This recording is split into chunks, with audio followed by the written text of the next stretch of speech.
प्यार का नगमा है, मौजों की रवानी है।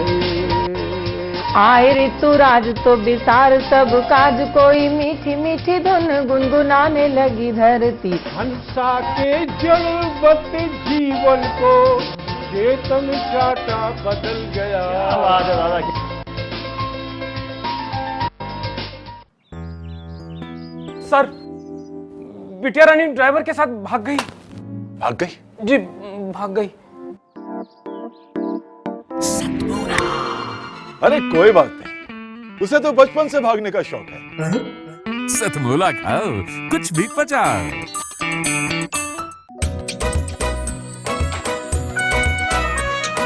हर पल मस्ती और रंगीन विद सतमोला नमकीन, इससे बेटर है नथिंग। सतमोला नमकीन डिफरेंट टेस्ट है बेमिसाल, पनीर भुजिया भी कमाल, इसके टेस्ट के सब शौकीन। हाँ सतमोला नमकीन, सतमोला स्वीट्स एंड नमकीन, इससे बेटर है नथिंग। हाँ सतमोला नमकीन। सीएम साहब, हमारे 30 विधायक अपोजिशन पार्टी में चले गए। अब आप सीएम नहीं रहे।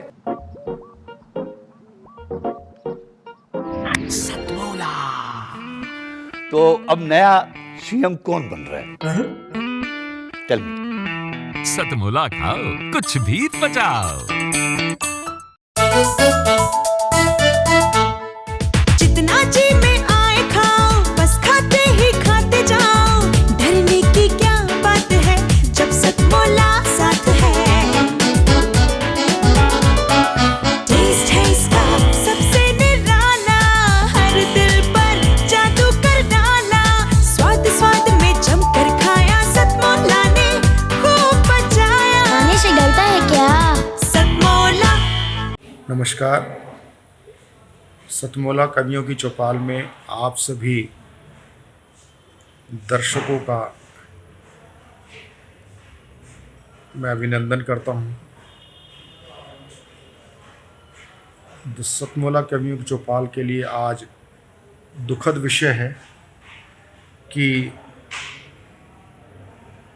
हमारे अखिल भारतीय साहित्य परिषद की वरिष्ठ उपाध्यक्षा, गोवा की पूर्व महामहिम राज्यपाल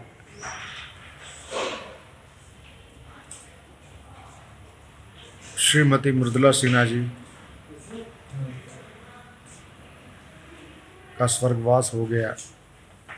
आज हम उनके श्रद्धांजलि स्वरूप आज का हम एपिसोड आपके सामने प्रस्तुत करने जा रहे हैं। मृदुला सिन्हा जी पूर्व में केंद्रीय समाज कल्याण बोर्ड की चेयरपर्सन भी रही हैं। राजनीति में और शीर्ष में बहुत कम ऐसी शख्सियत होती हैं जिनके अंदर मैं का भाव नहीं होता, कभी नहीं रहा, हम का भाव रहा है। उन्होंने साहित्य परिषद को अपने घर का आंगन माना, हमारे सतमोला कवियों की चौपाल को अपना पूरा आशीर्वाद दिया। अभी अगस्त माह में ही उन्होंने स्पेशल शूट किया था हमारे साथ, जूम शूट किया था हमारे साथ। पूरे 6 घंटे हमारे साथ शूट कर रही थी। तो मैं अखिल भारतीय साहित्य परिषद की ओर से मैं मृदुला सिन्हा जी के चरणों में श्रद्धांजलि विनयान्जलि प्रस्तुत करता हूँ, समर्पित करता हूँ। और बड़े ही उनको याद करते हुए सबसे पहले मैं उन्हीं का एक प्रस्तुति पुणे में प्रसारित करवा रहा हूँ, मृदुला सिन्हा जी को।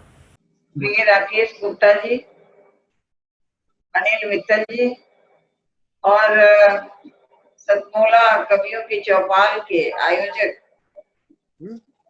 उसको आगे बढ़ाने में जिन्होंने 16 वर्षों तक प्रयास किया है, हमारे प्रवीण आर्य जी और यहाँ उपस्थित जितने भी कवि और कवित्रियां हैं, सबको मैं बहुत बहुत आशीर्वाद देती हूँ, शुभकामनाएं देती हूँ कि आप आगे ही आगे बढ़ते जाएं। आज का समय और आने वाला समय कवियों के लिए भी बहुत उपयुक्त होने वाला है। जब व्यक्ति के या देश के जीवन में संघर्ष होता है तो अपने आप कवि बन जाते हैं लोग और अपने अनुसार उस संघर्ष को झेलने और लड़ने की तैयारी समाज को करवाते हैं। तो एक तो मैं इसलिए बहुत बधाई देना चाहूंगी कि बहुत सारे कार्यक्रम प्रारंभ होते हैं और बीच में उनकी लड़ी टूट जाती है, लेकिन 16 वर्षों तक किसी संस्था को चलाते रहना, जिसमें अलग अलग लोगों को जोड़ना है, किस कवि को जोड़ना है, किस विषय पर कविता होगी, ये सारी प्लानिंग करते रहना, ये बहुत बड़ी बात है और उसको आपने आगे बढ़ाया है। एक और बात मेरे ध्यान में आ रही थी कि मनुष्य के जीवन में जो 16वां वर्ष होता है उसका क्या महत्व है। तो 16वें वर्ष को बहुत लोग अल्लड़ भी मानते हैं, बहुत कुछ मानते हैं कि उसमें जो लड़का है लड़की है सबका सौंदर्य अपने ढंग से निखरता है। तो 16वां वर्ष थोड़ा साहित्यकारों के लिए भी उसका वर्णन करना थोड़ा मुश्किल भी होता है और रुचिकर भी होता है। तो ये 16 वर्ष चौपाल ने पूरा किया और 17वें वर्ष में एक और विशेषता है कि इसका प्रारंभ ही 15 अगस्त के दिन हुआ। स्वतंत्रता दिवस को ध्यान में रखकर यदि किसी संस्था की और खास करके कवियों की कविताओं को सुनने के लिए संस्था बनाई गई, तो मैं जानती हूँ कि इसके उद्देश्य के आगे किस प्रकार की कविता हो, किस तरह से राष्ट्र को आगे बढ़ाया जाए, किस तरह से स्त्री और पुरुष को आगे बढ़ाया जाए, समाज को आगे बढ़ाया जाए, कैसे सरकार को चिताया जाए, कैसे मूल्यों की प्रतिष्ठा की जाए। बहुत सारे विषय हैं।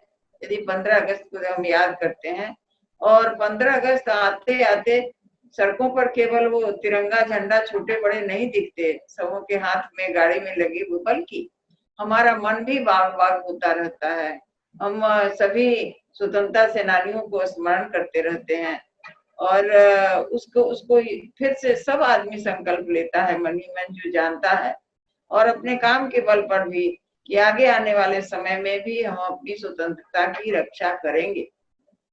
आज का समय कोरोना का समय, आज के समय हम युद्ध के मैदान में हैं और युद्ध के मैदान में अपने घर में रहते हुए भी हम मैदान में हैं और हमारे मन में संकल्प जग रहा है कि हम किस तरह से कोरोना को खत्म करेंगे, किस तरह से ये बीमारी हमारे यहाँ से दूर होगी।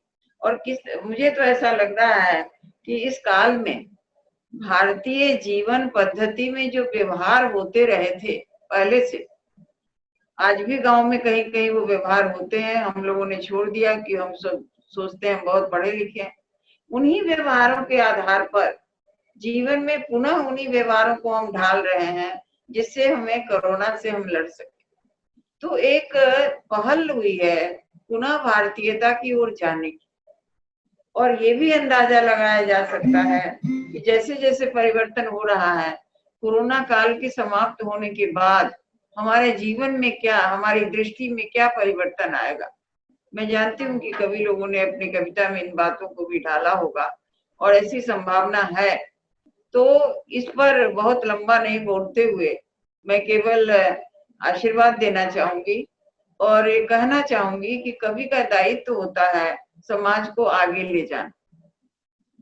जो साहित्यकार है वो अनिर्वाचित विधायक होता है, साहित्यकार का निर्वाचन नहीं होता, लेकिन आप विधायक होते हैं, आगे ले चलते हैं समाज को।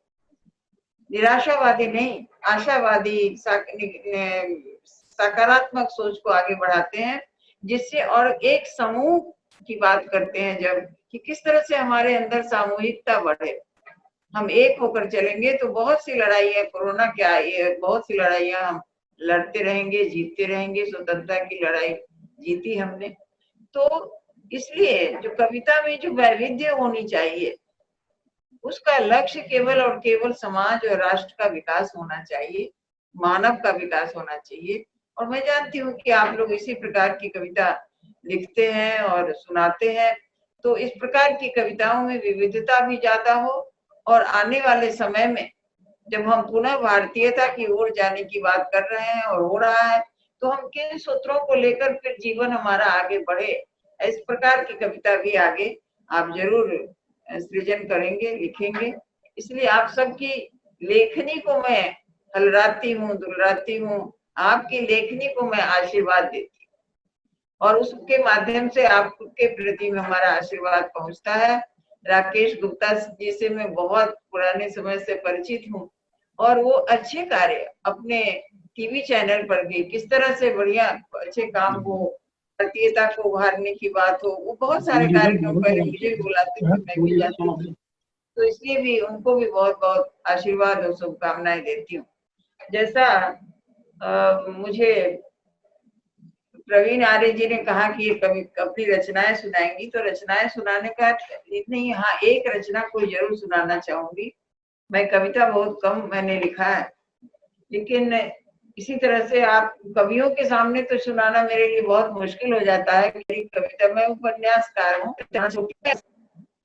मैं और सागर, पहले भी देखा था सागर, सुबह शाम दिन और रात में, कुतूहल विश्वास आनंद भय बहुत कुछ दिया था सागर ने। उन सब से अलग थलग था हुआ, उन सब से अलग थलग था हुआ, किनारे बैठी हूं मैं और सामने हुआ, करतब दिखाता नन्हा शिशु है सब हुआ, करतब दिखाता नन्हा शिशु है वह, उछलता उछलता कूदता थकता कहाँ है वह, जैसे किसी बाग में स्निग्ध भाव लिए निहारती अपने शिशु की लीलाएं, मेरी बाहें अनायास बढ़ती हैं, अंक में भरना चाहती है सागर को, अंग दुखते टूटते होंगे उसके, अंग दुखते टूटते होंगे उसके, हलराऊं दुलराऊं सहलाऊं उसे, आहिस्ते लौट जाता है वो, आहिस्ते लौट जाता है वह, बहुत दूर चला जाता है। रात के अंधेरे में अक्सर अपना आंचल झाड़ती हूँ मैं, ममता भरी बाहें फैलाती हूँ, वहां कहाँ मिलता है सागर, मेरी पौत्री आंचल में छुपती है आकर, मेरी पौत्री आंचल में आती है छुपकर, सहलाती हूँ उसे मान कर सागर, सहलाती हूँ उसे मान कर सागर, आशीष है लेना तुम भी ऐसा आकार, समाये तेरी आंचल में मनु सागर, आशीष है लेना तुम भी ऐसा आकार, समाये तेरी आंचल में मनु सागर। ऐसा क्यों हुआ कि शिशु बना सागर, ऐसा क्यों हुआ कि शिशु बना सागर, वह मैं नहीं मेरी ममता थी, वह मैं नहीं मेरी ममता थी, मेरी नहीं धरती की बाहें थी, मेरी नहीं वो धरती की बाहें थी, ममता का आंचल जब विस्तार लेता है, ममता का आंचल जब विस्तार लेता है, अंक में सागर को भी छुपा लेता है, अंक में सागर को भी छुपा लेता है, और बेटी से बेटी फिर बेटी से ही, बेटी से बेटी और बेटी से ही बनता है सागर, गंगा यमुना कावेरी से ही बनता है सागर, गंगा यमुना कावेरी से ही बनता है सागर। मैं और सागर, पहले भी देखा था सागर, सुबह शाम दिन और रात में, कुतूहल विश्वास आनंद भय बहुत कुछ दिया था सागर ने। उन सब से अलग थलग था हुआ, उन सब से अलग थलग था हुआ, किनारे बैठी हूं मैं और सामने हुआ, करतब दिखाता नन्हा शिशु है सब हुआ, करतब दिखाता नन्हा शिशु है वह, उछलता उछलता कूदता थकता कहाँ है वह, जैसे किसी बाग में स्निग्ध भाव लिए निहारती अपने शिशु की लीलाएं, मेरी बाहें अनायास बढ़ती हैं, अंक में भरना चाहती है सागर को, अंग दुखते टूटते होंगे उसके, अंग दुखते टूटते होंगे उसके, हलराऊं दुलराऊं सहलाऊं उसे, आहिस्ते लौट जाता है वो, आहिस्ते लौट जाता है वह, बहुत दूर चला जाता है। रात के अंधेरे में अक्सर अपना आंचल झाड़ती हूँ मैं, ममता भरी बाहें फैलाती हूँ, वहां कहाँ मिलता है सागर। मेरी पौत्री आंचल में छुपती है आकर, मेरी पौत्री आंचल में आती है छुपकर, सहलाती हूँ उसे मान कर सागर, सहलाती हूँ उसे मान कर सागर। आशीष है लेना तुम भी ऐसा आकार, समाये तेरी आंचल में मनु सागर। आशीष है लेना तुम भी ऐसा आकार, समाये तेरी आंचल में मनु सागर। ऐसा क्यों हुआ कि शिशु बना सागर, ऐसा क्यों हुआ कि शिशु बना सागर। वह मैं नहीं मेरी ममता थी, वह मैं नहीं मेरी ममता थी, मेरी नहीं धरती की बाहें थी, मेरी नहीं वो धरती की बाहें थी। ममता का आंचल जब विस्तार लेता है, ममता का आंचल जब विस्तार लेता है, अंक में सागर को भी छुपा लेता है, अंक में सागर को भी छुपा लेता है। और बेटी से बेटी फिर बेटी से ही, बेटी से बेटी और बेटी से ही बनता है सागर। गंगा यमुना कावेरी से ही बनता है सागर, गंगा यमुना कावेरी से ही बनता है सागर। आपने सुना अभी दिवंगत पूर्व महामहिम राज्यपाल गोवा मृदुला सिन्हा जी को। मृदुला सिन्हा जी ने कभी भी अपनी उपस्थिति से किसी को निराश नहीं किया। उनके कारण कोई दुखी हो ऐसा भी वो जीवन भर प्रयास करती रही। वो किसी की माँ थी, किसी की बुआ थी, किसी की चाची थी, किसी की ताई थी, किसी की अम्मा जी थी, और मेरी तो दादी थी, मेरी दीदी थी। हर भैया दूज राखी पर उनका फ़ोन आया करता था। और कई ऐसे अनेक कवि मित्र और ऐसे कई साहित्यकार भी उनके साथ, उनके प्रगाढ़ संबंध थे। अब मैं ऐसे प्रगाढ़ संबंधों में जकड़े हुए ऐसे हास्य कवि मित्र महेंद्र अजनबी जी को आमंत्रित करता हूँ, क्योंकि जब एक साहित्यकार और कवि मन जब इस दुनिया से जाता तो कि उसकी अंतिम इच्छा होती है कि मैं जाऊँ, मैं जग में आया है ना, मैं जग में आया सब हंसे और मैं जाऊँ तो सब रोएं। ऐसी पंक्तियाँ आती हैं। मैं तो सीधा गद्य रूप में कह रहा हूँ, लेकिन उनका ये भी था। बेशक जब मैं जग में आई तो जग हंसा था, मैं रो रही थी, लेकिन मैं जाऊं भी तो जग रोए ना। जग पे उस पर मैं जो कुछ कर जाऊं उस पर चेहरे में मुस्कुराहट हो। तो उन्होंने जो साहित्य का जो भंडार हमें दिया है, कहानियों का, कथा साहित्य का दिया है, उन सबको याद करते हुए मैं महेंद्र अजनबी जी को आमंत्रित करता हूँ। महेंद्र अजनबी जी आएँ और रचना काव्य पाठ करें। और मैं कोई ताली बजाने की बात नहीं कहूँगा। आज हम ये पूरा एपिसोड मृदुला सिन्हा जी की स्मृतियों को याद करते हुए हम ये कर रहे हैं।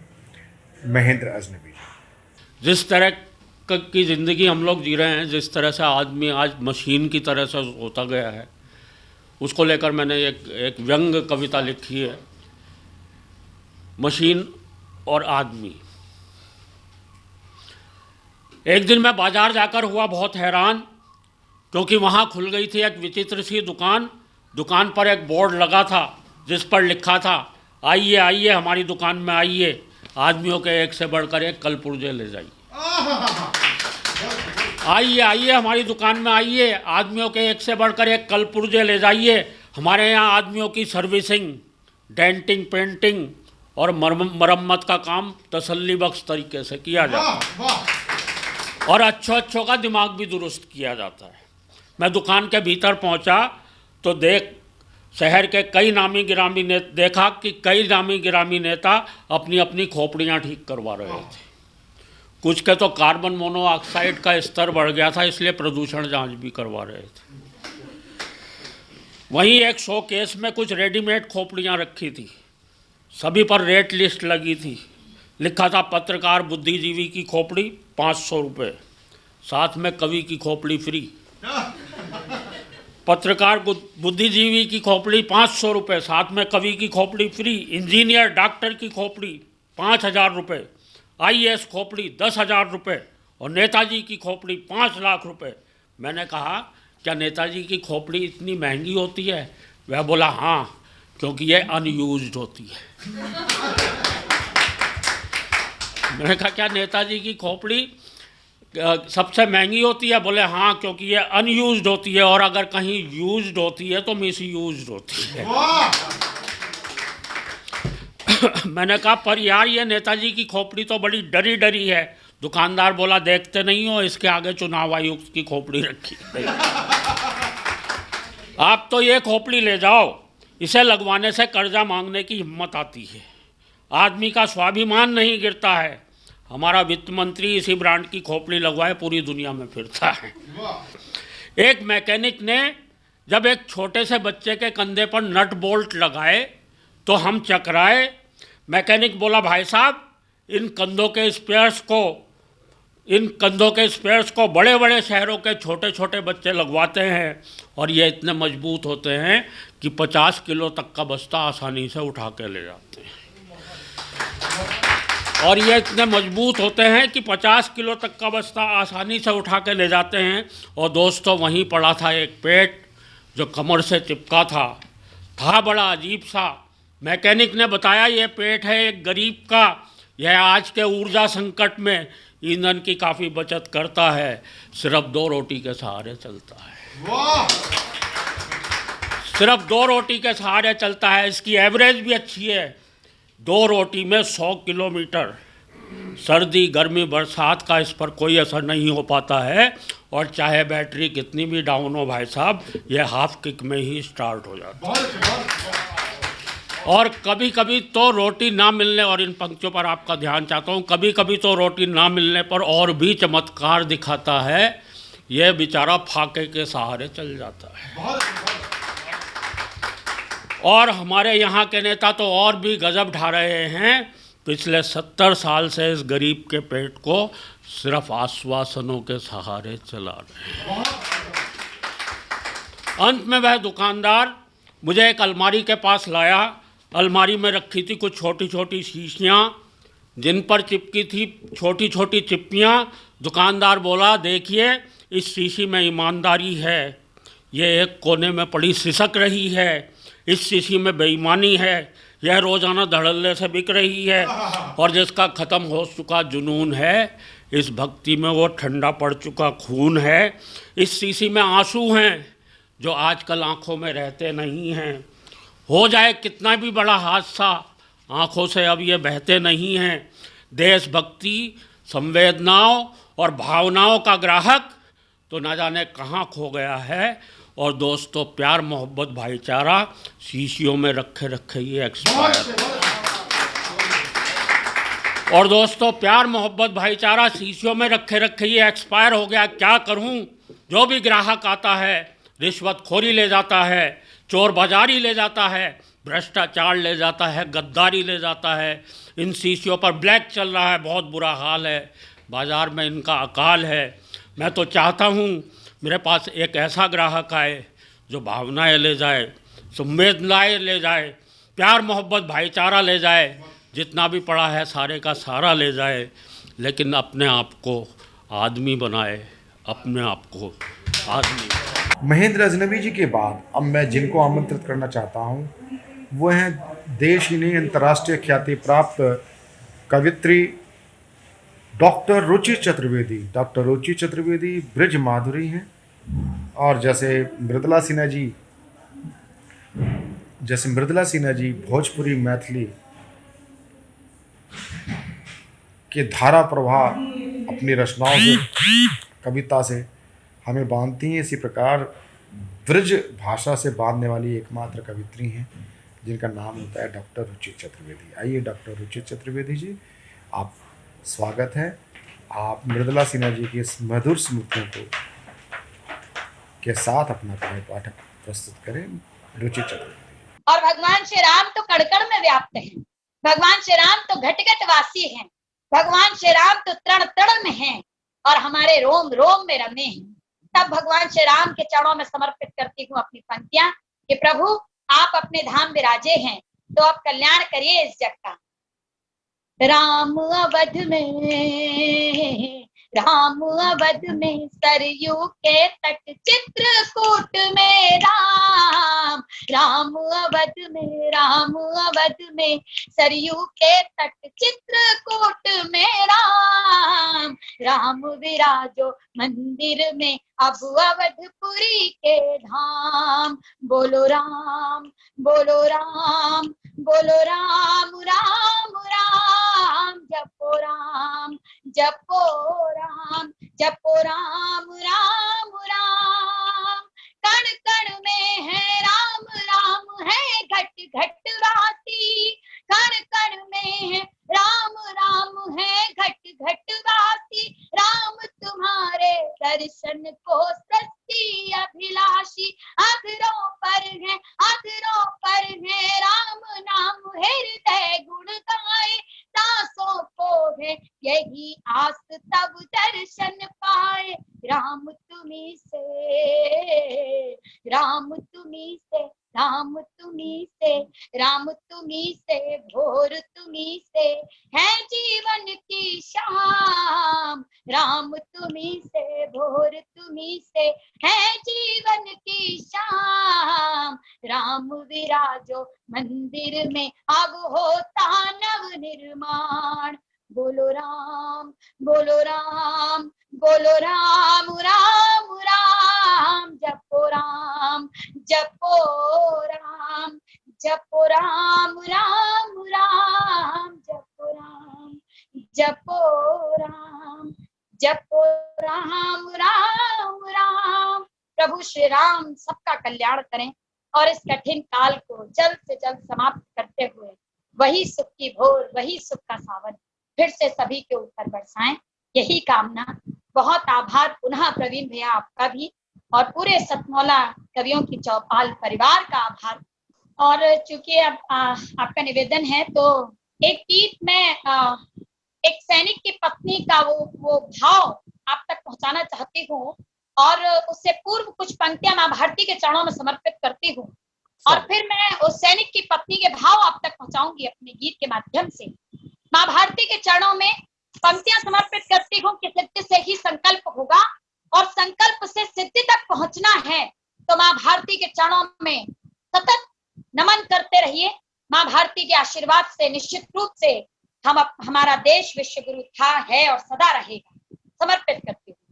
सिद्धि से संकल्प और संकल्प से हर सिद्धि हो, सिद्धि से संकल्प और संकल्प से हर सिद्धि हो।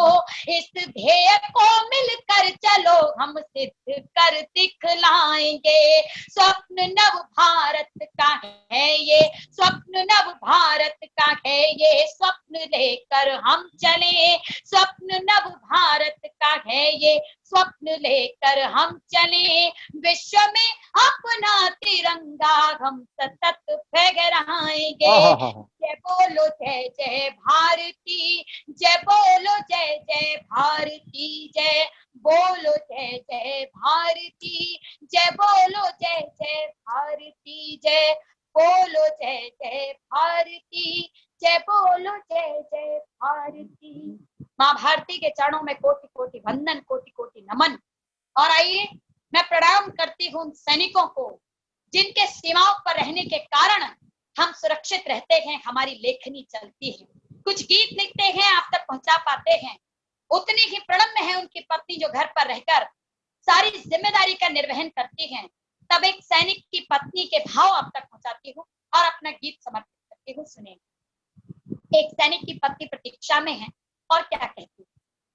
तेरे प्रेम की होड़ चुनरिया, तेरे प्रेम की होड़ चुनरिया, डोलू मन के गाँव रे। राग निधारू कब से तेरी बैठी पीपल छाँव रे। राग निहारू कब से तेरी बैठी पीपल छाँव रे। तेरे प्रेम की होड़ चुनरिया, डोलू मन के गाँव रे, राग निहारूं कब से तेरी बैठी पीपल छाँव रे। सूरज के रथ चढ़कर घर पर रोज सवेरा आता है, सूरज के रथ चढ़कर घर पर रोज सवेरा आता है। चंदा चंदनिया संग मधुरिम गीत सुना कर जाता है। अंबर भी धरती को अपनी, अंबर भी धरती को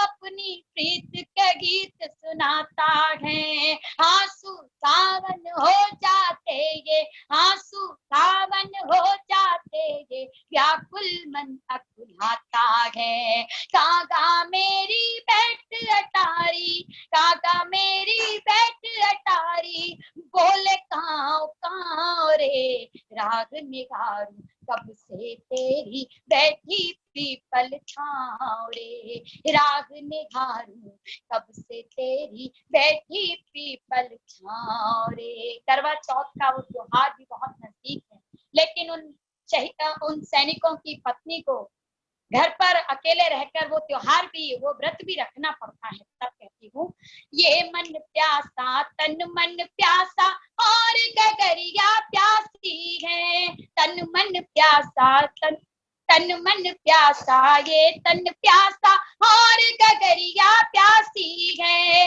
डगरी सूनी आंगन सूना, नगर डगरिया प्यासी है।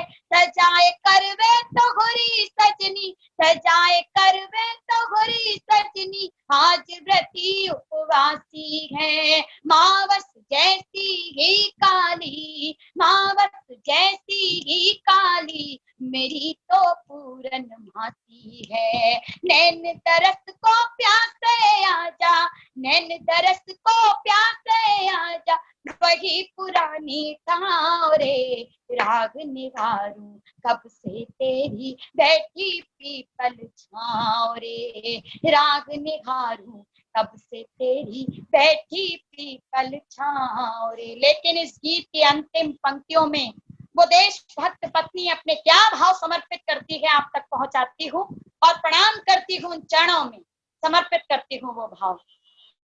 लाल महावर लगे मेरे इन पाँव की चिंता मत करना, लाल महावर लगे मेरे इन पाँव की चिंता मत करना, सीमा पर जागे रहना तुम गाँव की चिंता मत करना, सीमा पर जागे रहना तुम गाँव की चिंता मत करना। ठिठुरन हो या कड़ी धूप हो, ठिठुरन हो या कड़ी धूप हो, छाँव की चिंता मत करना। लगे युद्ध में चोट अगर तो, लगे युद्ध में चोट अगर तो, घाव की चिंता मत करना। धन्य धन्य हो जाऊंगी छूकर, धन्य धन्य हो जाऊंगी छूकर, तेरे घायल पाँव रे, राग निहारूं कब से तेरी बैठी पीपल छाँव रे, राग निहारूं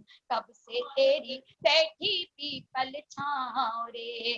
तेरे प्रेम की ओर चुनरिया डोलू मन के गाँव रे, राग निहारूं कब से तेरी बैठी पीपल छाँव रे, बैठी पीपल छाँव रे। बहुत बहुत आभार। अब मैं आमंत्रित करूं किसी को, उससे पहले एक कुछ क्षणों बाद हम दोबारा आपके साथ मिलते हैं। कमर्शियल ब्रेक मैं नहीं कहूँगा, थोड़ा सा हम और तैयारी कर सकें। मैं पुनः आपके सामने कुछ क्षणों बाद, तब तक आप विज्ञापन देखें और मैं आमंत्रित जब तक करूं, मैं अपनी मनस्थिति बना लूं। मेरा मन भारी है। कुछ देर बाद हम मिलते हैं सतमोला कवियों की चौपाल में। जितना जी में आए खाओ, बस खाते ही खाते जाओ, डरने की क्या बात है जब सतमोला साथ है। टेस्ट है इसका सबसे निराला, हर दिल पर जादू कर डाला, स्वाद स्वाद में जमकर खाया, सतमोला ने खूब बचाया।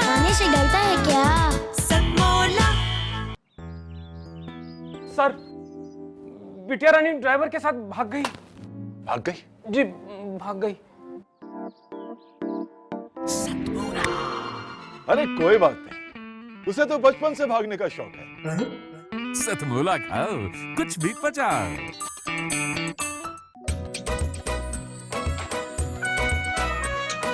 हर पल मस्ती और रंगीन विद सतमोला नमकीन, इससे बेटर है नथिंग। सतमोला नमकीन, डिफरेंट टेस्ट है बेमिसाल, पनीर भुजिया भी कमाल, इसके टेस्ट के सब शौकीन। हाँ सतमोला नमकीन, सतमोला स्वीट्स एंड नमकीन, इससे बेटर है नथिंग।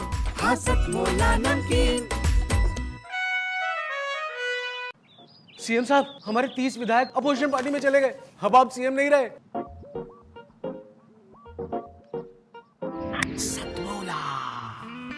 तो अब नया सीएम कौन बन रहा है? Tell me. सतमोला खाओ, कुछ भी पचाओ। मृदुला सिन्हा जी की लाडली कवित्री, उर्दू कवित्री अन्ना दहलवी जी को, अन्ना दहलवी जी बहुत बड़ी उर्दू कवित्री हैं। अन्ना दहलवी जी स्वर कोकिला भी उनको बोला जाता है। मैं उनको एक मधुर गज़ल के साथ मैं उनको आमंत्रित करता हूँ, अपना मधुर गज़ल प्रस्तुत करें। अन्ना दहलवी जी। बड़े आदर और सम्मान के साथ माँ शारदे को प्रणाम करती हूँ। अपने भाई प्रवीण आर्य जी को प्रणाम करती हूँ, नमन करती हूँ। ओमपाल निडर जी, बड़े आदर और सम्मान से आपका बहुत बहुत मतलब जो है प्रणाम करती हूँ, चरण स्पर्श करती हूँ। आपसे सबसे मेरे और भी साथी लोग बैठे हैं, सभी का मन और आशीर्वाद और प्यार चाहती हूँ। आशीर्वाद ओमपाल जी निडर जी का भी मुझे मिले, तो मुझे अक्सर मिलता भी है। बहुत प्यार देते हैं वो और बहुत प्यार करते हैं, स्नेह करते हैं, बहुत मोहब्बतों से मुझे सुनते भी हैं। मैं सभी का आशीर्वाद चाहती हूँ, प्यार चाहती हूँ और अपनी सीधे सीधे शायरी से शुरुआत करती हूँ। 4 पंक्तियों से। मेरे पास कुछ ऐसा तो है नहीं कि मैं आपको हंसा सकूं या चीख चिल्ला सकूं। बहुत नॉर्मल सी या कोमल सी शायरा कहो, शायरा हूँ। प्यार मोहब्बत की बात करूंगी, आपकी अपनी बात करूंगी। भारत माँ की बेटी हूँ, भारत माँ की बात करूंगी। सीधे सीधे 4 पंक्तियां रखती हूँ। और प्रवीण आर्य जी ने जैसे बताया, जो मीटर उन्हें बहुत पसंद है मेरा, उसमें उन्होंने भी बहुत कुछ कह रखा है। मैं वही बात करती हूँ, सुनिएगा। प्यार है सौ में बट नहीं सकता, प्यार है सौ में बट नहीं सकता, प्यार रस्ते से हट नहीं सकता, प्यार रस्ते से हट नहीं सकता। कौन समझाए बेवकूफ को, कौन समझाए बेवकूफ को, प्यार पानी है कट नहीं सकता, प्यार पानी है कट नहीं सकता। बहुत शुक्रिया, बहुत आभार निडर जी और प्रवीण आर्य जी। 4 पंक्तियां और पढ़ती हूँ, सभी सुनने वालों तक रखती हूँ, सुनिएगा। जिंदगी जिस पे मैंने वारी थी, जिंदगी जिस पे मैंने वारी थी, हर अदा जिसकी मुझको प्यारी थी, हर अदा जिसकी मुझको प्यारी थी, वो नजर से उतर गया है ना, वो नजर से उतर गया है ना, मैंने जिसकी नजर उतारी थी, मैंने जिसकी नजर उतारी थी। बहुत शुक्रिया, बहुत बहुत आभार। 4 पंक्तियां रखती हूँ, सुनिएगा। निडर जी ने अभी हिंदी पे बहुत अच्छी कविता सुनाई, उससे पहले एक बड़ी खूबसूरत सी कविता राम जी पे पढ़ी। मैं 4 पंक्तियां रखती हूँ और ओमपाल निडर जी और प्रवीण आर्य जी को समर्पित करती हूँ, उन तक पहुंचाना चाहती हूँ। सुनिए। भूल के रंग को तितली के हवाले कर दूं, भूल के रंग को तितली के हवाले कर दूं, गालिबों मीर को तुलसी के हवाले कर दूं, गालिबों मीर को तुलसी के हवाले कर दूं। आज आपस में मिला दूं मैं सगी बहनों को, आज आपस में मिला दूं मैं सगी बहनों को, यानी उर्दू को मैं हिंदी के हवाले कर दूं, यानी उर्दू को मैं हिंदी के हवाले कर दूं। बहुत शुक्रिया, बहुत बहुत आभार। और 4 पंक्तियां रखती हूँ, सुनिएगा। आवाज तो देखो जा रही है।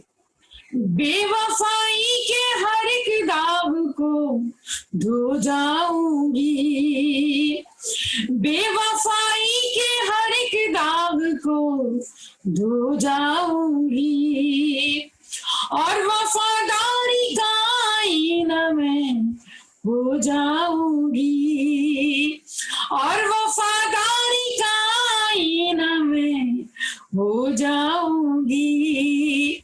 ऐ वतन में तेरी बेटी हो चहीती बेटी, ऐ वतन में तेरी बेटी हो चहीती बेटी, एक दिन तेरी ज़मीं ओढ़ के सो जाऊंगी, एक दिन तेरी ज़मीं ओढ़ के सो जाऊंगी। और 4 पंक्तियां निवेदित हैं, खासतौर पे पढ़ना चाहती हूँ और मेरे बहुत ही आदरणीय ओमपाल निडर जी को समर्पित करते हुए आप सब तक पहुंचाना चाहती हूँ। सुनिएगा। भूल के रंग को तितली के किरण देना, सुमन देना, चमन देना, नदन देना, किरण देना, सुमन देना, चमन देना, नदन देना। वतन वालों मुझे तो सिर्फ इतना सा वचन देना, वतन वालों मुझे तो सिर्फ इतना सा वचन देना।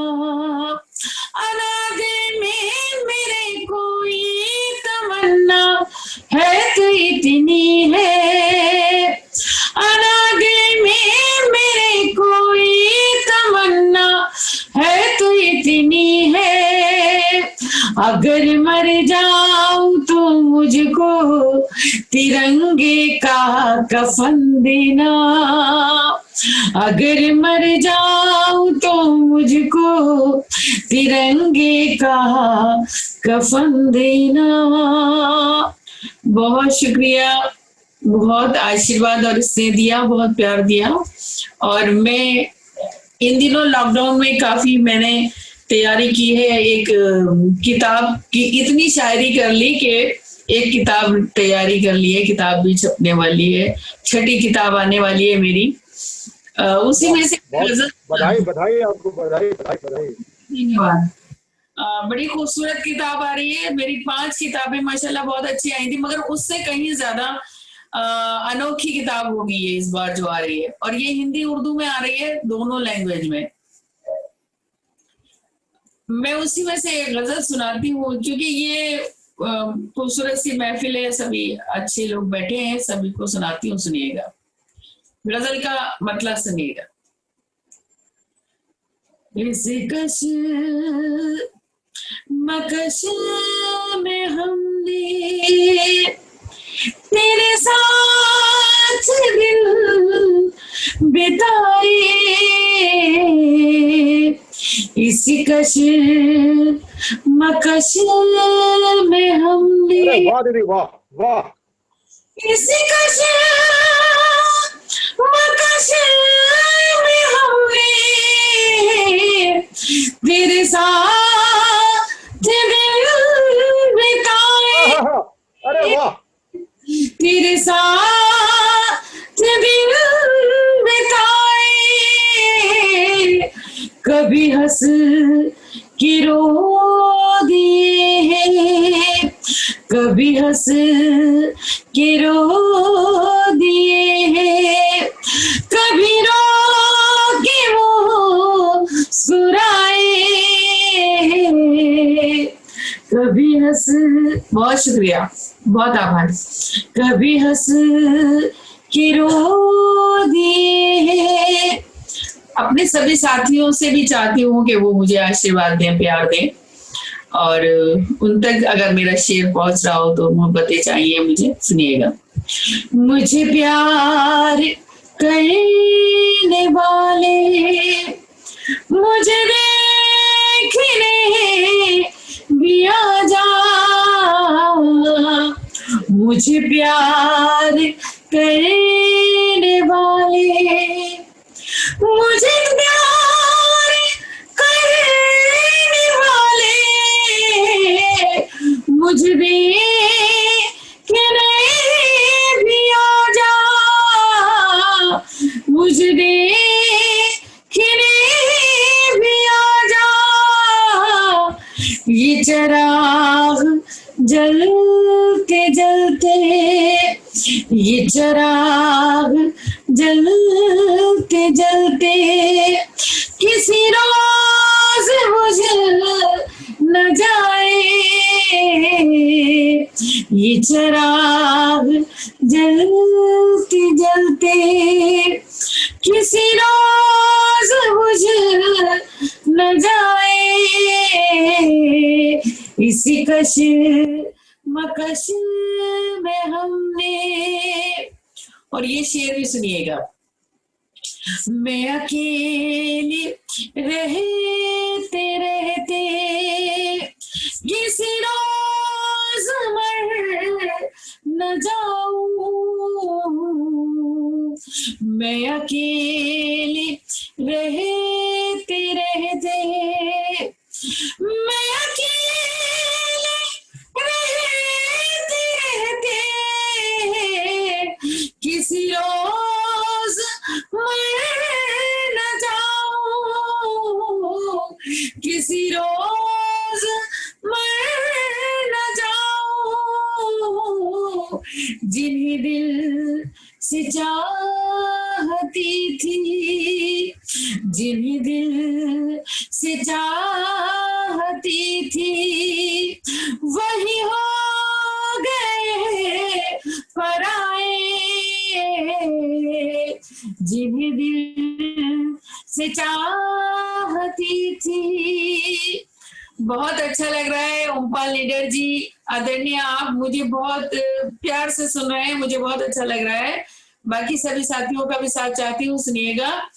गजल का बहुत खूबसूरत शेर है, समर्पित करना चाहती हूँ सभी को और नज़्म करना चाहती हूँ, सुनिएगा। हम दोनों जिंदगी के उस मोड़ पर खड़े थे, हम दोनों जिंदगी के उस मोड़ पर खड़े थे, हम दोनों जिंदगी के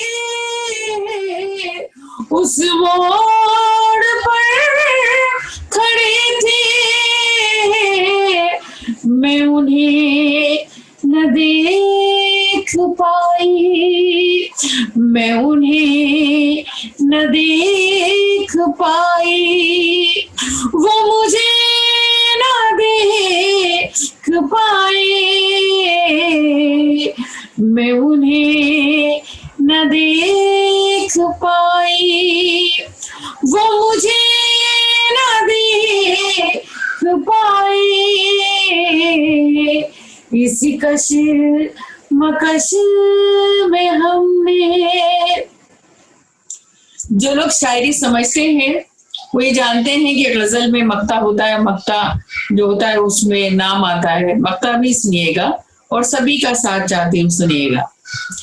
मेरे घर के बाम उधर भी, प्रवीण जी, मेरे घर के बाम उधर भी ऐना बदल न जाए,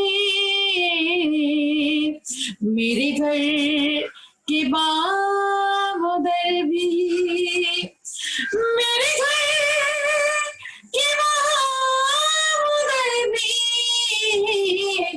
ऐना बदल न जाए, ऐना बदल न जाए, मैं भटकती फिर रही हूँ, मैं भटकती फिर रही हूँ, कोई रास्ता दिखाए,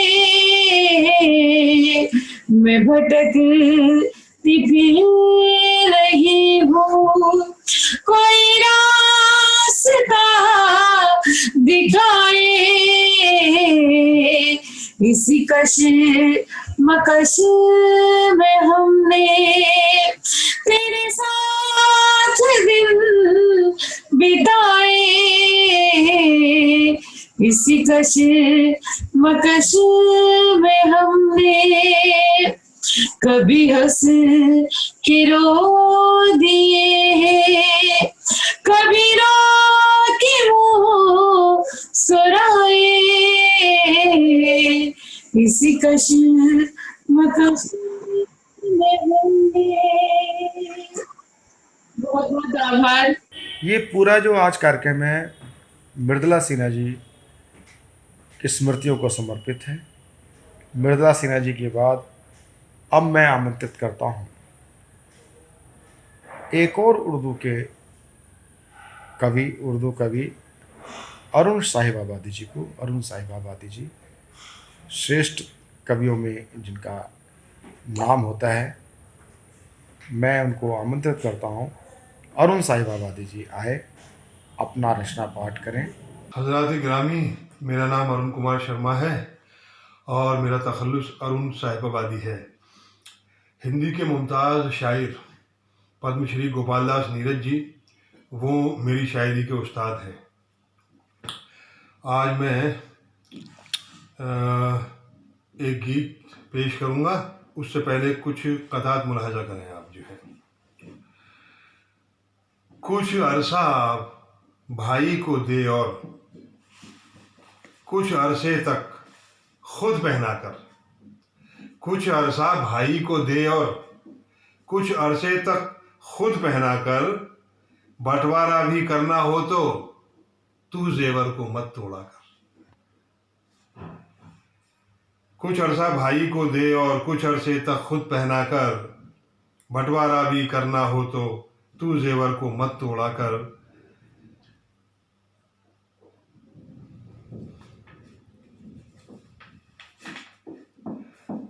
दूर रहकर भी ये सुंदर फूल क्या आदमी के दिल को बहलाता नहीं। दूर रहकर भी ये सुंदर फूल क्या आदमी के दिल को बहलाता नहीं। प्यार उन सिक्कों से तारे लाया है जितने में एक दीप भी आता नहीं। प्यार उन सिक्कों से तारे लाया है जितने में एक दीप भी आता नहीं। दूर रहकर भी ये सुंदर फूल क्या आदमी के दिल को बहलाता नहीं। प्यार उन सिक्कों से तारे लाया है जितने में एक दीप भी आता नहीं। और ये देखें, गम का लम्हा भी मुझे आसान है, वक्त की मुझको सही पहचान है। गम का लम्हा भी मुझे आसान है, वक्त की मुझको सही पहचान है। ऐ मेरी तकदीर तेरा शुक्रिया, मेरे घर के सामने शमशान है। और अब मैं एक 4-5 लाइन की एक नज्म वो पेश करता हूँ। फूल फल का जहान होता है,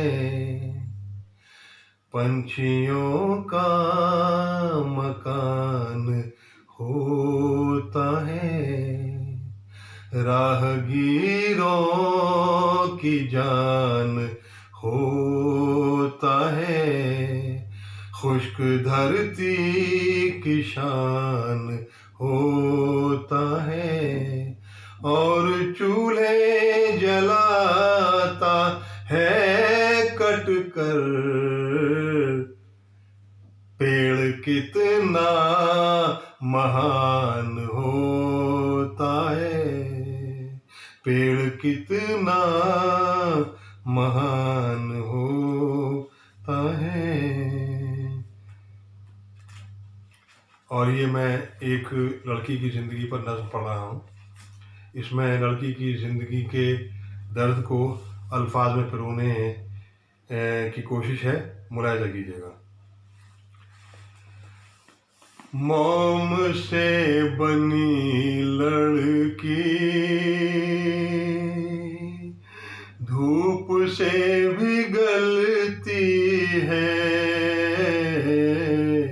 मोम से बनी लड़की धूप से भी गलती है, मोम से बनी लड़की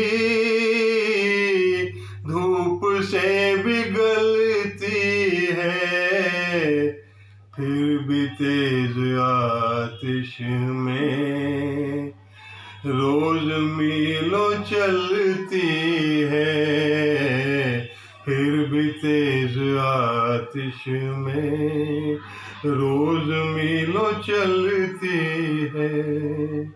रास्ते में जब उसको कोई लड़की मिलती है, रास्ते में जब उसको कोई लड़की मिलती है, कांपते कदम वाली तब जरा संभलती है, मोम से बनी लड़की धूप से भी गलती है, फिर भी तेज आतिश में रोज मीलों चलती है। पास वाली मंजिल भी उसको दूर लगती है, पास वाली मंजिल भी उसको दूर लगती है, मन चलों के डर से जो रास्ते बदलती है, मोम से बनी लड़की धूप से भी गलती है, फिर भी तेज आतिश में रोज मीलों चलती है। जब के घर चलाने को रात दिन वो जलती है, जब के घर चलाने को रात दिन वो जलती है, फिर भी भाई के आगे उसकी कम ही चलती है, मोम से बनी लड़की धूप से भी गलती है, फिर भी तेज आतिश में रोज मीलों चलती है। फूल जैसे गालों पर बूंद भी फिसलती है, फूल जैसे गालों पर बूंद भी फिसलती है, तेज आब में हाय उसकी शक्ल जलती है, मोम से बनी लड़की धूप से भी गलती है, फिर भी तेज आतिश में रोज मीलों चलती है। चुनरी हटते ही अम्मा गुस्से से उबलती है, चुनरी हटते ही अम्मा गुस्से से उबलती है, थोड़ी सी भी आजादी घर में सबको खलती है, मोम से बनी लड़की धूप से भी गलती है, फिर भी तेज आतिश में रोज मीलों चलती है। और देखिए कितना बड़ा अलमिया है कि लड़कियों को कभी उनके भाई जान से मार देते हैं, कभी उनके पिता उनकी जान लेते हैं ऑनर किलिंग के लिए। तो ये मंजर कितना खौफनाक होता है, मुलाहिजा कीजिए।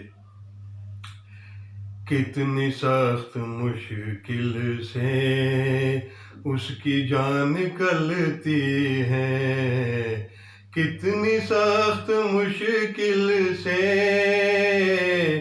उसकी जान निकलती है, अपनों के ही हाथों से जिसको मौत मिलती है, मोम से बनी लड़की धूप से भी गलती है, फिर भी तेज आतिश में रोज मीलों चलती है। शुक्रिया। मृदुला सिन्हा एक ऐसा नाम जो कविता, गीत, कहानी, उपन्यास, सीता पुनी बोली बहुत बड़ा अपने आप में नाम रहा है। सीता पुनी बोली का, सीता पुनी बोली जब भी मैं इंटरनेशनल फिल्म फेस्टिवल गोवा का मैं प्रिव्यू कमेटी मेंबर हूँ इफ़ी का, जब भी मैं गोवा जाता था तो उनको जब पता होता था, क्योंकि मनोहर पर्रिकर जी तो अक्सर क्योंकि वो स्वास्थ्य लाभ ले रहे होते थे तो महामहिम राज्यपाल के नाते उन्हीं की भूमिका रहती थी मृदुला सिन्हा जी की, और उनको पता था कि मेरा छोटा भाई प्रिव्यू कमेटी मेंबर है, फिल्म प्रिव्यू कमेटी मेंबर है, तो वो मुझे लंच पर अपने यहाँ ही बुलाती थी। रोज़ मैं लंच उनके यहाँ ही राजभवन में किया करता और अपने हाथों से एक डिश तैयार करती थी, खुद की देती थी, और वो डिश होती थी दही और शहद। दही और शहद में मिला के मुझे खुद देते थे, भैया ये लो खाओ। ये प्रेम भाव था एक छोटे भाई के प्रति दीदी का। आज मैं उन्हीं के स्नेह को याद करते हुए मैं सूर्यम ठाकुर संजू को आमंत्रित करता हूं कि वह अपना रचना पाठ प्रस्तुत करें।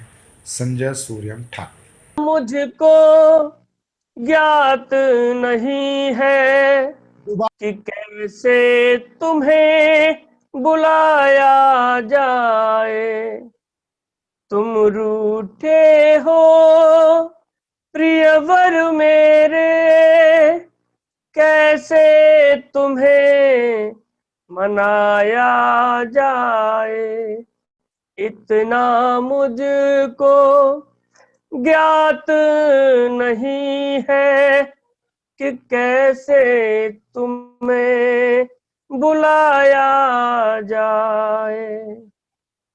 बंद पढ़ता हूं। किस कागज पर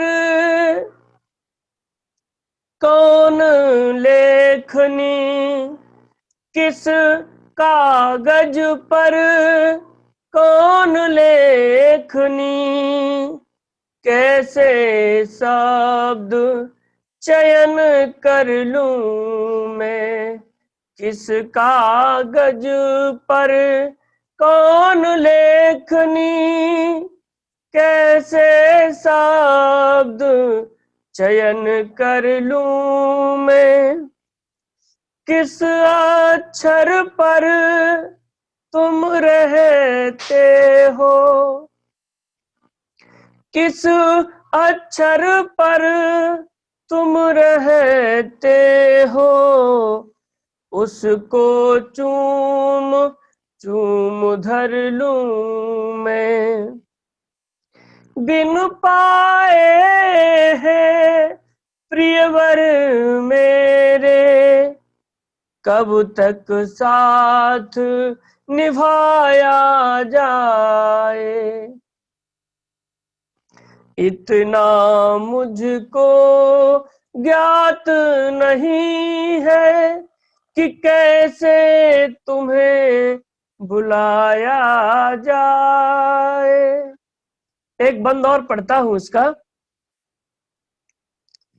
कब तक आंसू बहे याद में, कब तक आंसू बहे याद में, कब तक राह तुम्हारी देखें, कब तक राह तुम्हारी देखें, कब तक पूजे पाथर के बुत, कब तक चाह तुम्हारी देखें, कब तक चाह तुम्हारी देखें। जीवन के अंतिम पड़ाव पर कैसे समय बिताया जाए। इतना मुझको ज्ञात नहीं है कि कैसे तुम्हें मनाया जाए। इसका अंतिम बंद पढ़ता हूं। खेद नहीं, शुभ लाभ नहीं, खेद नहीं, शुभ लाभ नहीं, और न मन में कोई अभिलाषा। कोरा कागज कोरी चदरिया, कोरा कागज कोरी चदरिया, दो शब्दों की एक परिभाषा, दो शब्दों की एक परिभाषा। चंचल चित्त में मेरे प्रियवर, चंचल चित्त में चितवन मोरे, कैसे तुम्हें बिठाया जाए। इतना मुझको ज्ञात नहीं है कि कैसे तुम्हें बुलाया जाए, कि कैसे तुम्हें बुलाया जाए। आज बहुत ही उनकी स्मृतियों को मैंने संजोने का प्रयास किया, और आपको मैं जानकारी दे दूं कि 4 या 5 तारीख को हम मृदुला सिन्हा जी की स्मृति सभा रख रहे हैं इंद्रप्रस्थ साहित्य भारती की ओर से। आप सभी भी जूम पर, फेसबुक लाइव पर, साधना टीवी पर, ईश्वर टीवी पर सब पे ही प्रसारित होगी। उसका आपको हमारे सोशल मीडिया के माध्यम से आपको जानकारी मिल जाएगी। आप सभी उसमें सम्मिलित होकर श्रद्धांजलि सभा में आप शामिल हो सकते हैं। नमस्कार। सतमोला कम्युनिटी चौपाल में आप शामिल होना चाहें तो स्क्रॉल पर चल रहे हमारे नंबर्स पर आप संपर्क कर सकते हैं 9711982183 9711182183 पर आप संपर्क कर सकते हैं। नमस्कार। नमस्कार दोस्तों, मैं अनिल मित्तल, चेयरमैन सतमोला ग्रुप। मैं जैसे आप सब लोग जानते हैं कि 2004 के अंदर मैंने सतमोला कवियों की चौपाल आरंभ करा परवीन आर्य जी के साथ मिलके। तो हमारा उद्देश्य दोस्तों यही था कि जो आज ये काव्य पाठ है, जो ये बुद्धिजीवी वर्ग जो ये सुंदर काव्य पाठ हम लोग करते हैं, तो वो धीरे धीरे आज के ज़माने में लुप्त ना होता जाए। जो आज मॉडर्नाइजेशन चल रहा है, जितना टीवी पे हम और भी चीज़ें बढ़ती जा रही हैं, तो ये ना हो कि हमारी पुरानी जो ये एक संस्कार थे, पुरानी सभ्यता थी, कविता पाठ था, वो धीरे धीरे ये लुप्त होता जा रहा था। तो इसीलिए हम दोनों ने मिलकर 2004 के अंदर सतमोला की कवियों की चौपाल आरंभ करी, जिसके अंदर हम ऐसा प्लेटफॉर्म देते रहे हैं जिसके अंदर नए से नए कवि जो भी कवि काव्य पाठ है उसमें करना चाहे उसका स्वागत करते हैं हम लोग, उन्हें मौका देते हैं नए नए कवियों को। और आप लोगों से यही निवेदन है कि जो भी चाहे आप पहली बार काव्य पाठ करते हैं तो आप सतमोला कवियों की चौपाल के प्लेटफॉर्म पर आएँ, आप लोगों का स्वागत है। उसके अंदर आप अपनी मौलिक कविताओं को सुनाएं, उनके अंदर जो भी कमी होगी तो हमारे पुराने जो एक्सपीरियंस कवि हैं वो उनको सुधारेंगे और आपको और इम्प्रूव करने की कोशिश करेंगे। आपसे निवेदन है कि सतमोला कवियों की चौपाल में आएँ और अपना काव्य पाठ करें। सतमोला कवियों की इस चौपाल में जितने भी कवि बंधु, साहित्यकार बंधु आज यहाँ आए हैं, मैं उनको उनका अभिवादन करता हूँ, उनको नमन करता हूँ। परवीन आर्य जी का ये जो प्रयास, सुंदर प्रयास सतत वर्षों से चल रहा है, मैं इसका एक साक्षी हूँ। नवअंकुर कवियों को जो ये मंच सतमोला कवियों की ये चौपाल जो प्रस्तुत करती है, ये बहुत सराहनीय और प्रशंसनीय प्रयास है। आज के इस कार्यक्रम में मैं उपस्थित रहा। मैंने भिन्न भिन्न रसों के कवियों को सुना और अभिभूत हुआ।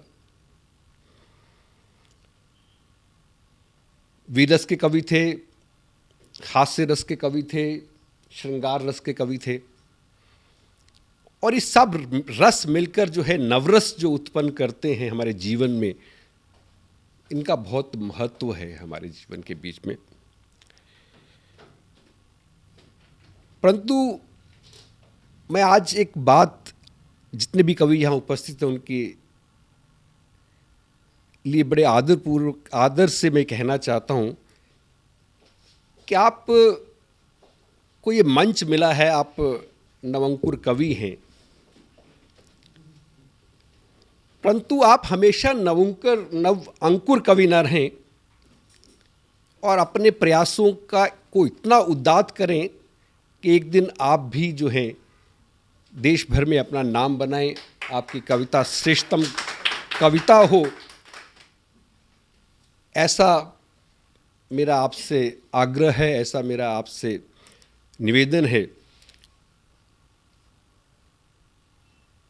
आप में प्रतिभा है, आप उस प्रतिभा को अपने प्रयासों से और गहरा करें और उसमें गति लाएं, यही मेरी आपसे एक बार पुनः प्रार्थना है। इसी प्रार्थना के साथ मैं आप सबका पुनः एक बार धन्यवाद करता हूं, अभिनंदन करता हूं। और मैं आपके बीच में रहा, जितना समय भी रहा, मुझे बहुत आनंद आया। मैं बहुत अच्छी यादें आज के इस कार्यक्रम से लेकर वापस जाने वाला हूं। मैं आपको बहुत शुभकामनाएं देता हूं, आपको बहुत साधुवाद देता हूं। बहुत धन्यवाद, आप सबको परिचित करें भी हमसे भी। जितना जी में आए खाओ, बस खाते ही खाते जाओ, डरने की क्या बात है जब सतमोला साथ है। टेस्ट है इसका सबसे निराला, हर दिल पर जादू कर डाला, स्वाद स्वाद में जमकर खाया, सतमोला ने खूब बचाया। खाने से डरता है क्या? सतमोला। सर, बिटिया रानी ड्राइवर के साथ भाग गई। भाग गई? जी भाग गई। अरे कोई बात नहीं, उसे तो बचपन से भागने का शौक है। सतमोला खाओ, कुछ भी पचाओ।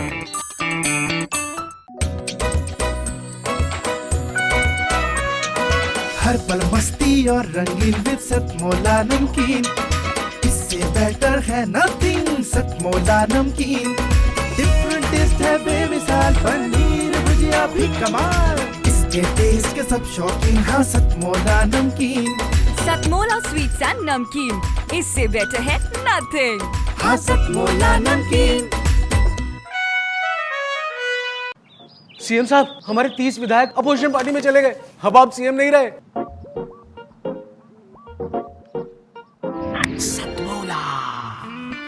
तो अब नया सीएम कौन बन रहा है? चल सतमोला खाओ, कुछ भी पचाओ।